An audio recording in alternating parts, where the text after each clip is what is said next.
আপনারা অনেকে প্রশ্ন করেন যে আকিকা জিনিসটা কি?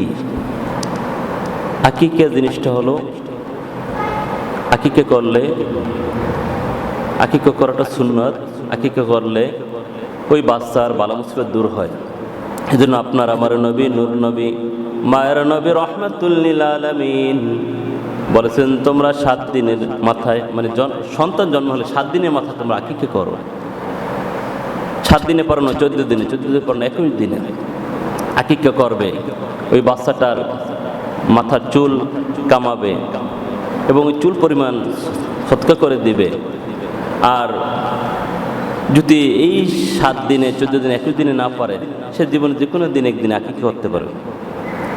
আকিকা করলে বিপদ আপদ থেকে বাচ্চা রক্ষা পাবে, আল্লাহ পাক সকল মুসিবতগুলো আসান করে দিবে। এই জন্য 7 দিন আমার নবী বলেছেন, তোমরা বাচ্চার জন্ম ভূমিষ্ঠ হওয়ার পরে 7 দিনের মাথায় নাম রাখো, সুন্দর নাম রাখো, সুন্দর নাম রাখো এবং আকিকা করো। এই জন্য ছেলের জন্য 2, মেয়ের জন্য 1 বকরি হোক, যেটা দিয়ে আকিকা করেন আপনি। আমার নবী বলেছেন যে তোমরা ছেলে হলে 2টা বকরি, আর মেয়ে হলো 1। তাহলে দেখা যায় যে অনেকে বলে, হুজুর কোরবানির সাথে আকিকা করা যাবে? কোরবানির সাথে আকিকা করা যাবে, জায়েজ আছে, কিন্তু আমার নবীর সুন্নাত তরিকা হলো না। কারণ আমার নবী কোরবানি গরুর দিয়ে কোরবানি করেন, তিনি বকরি দিয়ে, ছাগল দিয়ে কোরবানি করেছেন। এই জন্য আপনাদের উচিত যে পারেন এইটা করবেন। আর যদি না পারেন, কোরবানির ওই যে অনেকে গরুর গোস্তের সাথেও মানে বাঘ রাখে, এতেও হবে না তা না, হবে। কিন্তু আমরা একটাই জিনিস জানবো, আকিকার গোস্ত। আরেকটা বলে যে আকিকার গোস্ত কি সবাই খেতে পারবে? হ্যাঁ, আকিকার গোস্ত বাচ্চাতে বড় হয়, সেও আকিকার গোস্ত খেতে পারবে, তার মা বাবা আকিকার গোস্ত খেতে পারবে।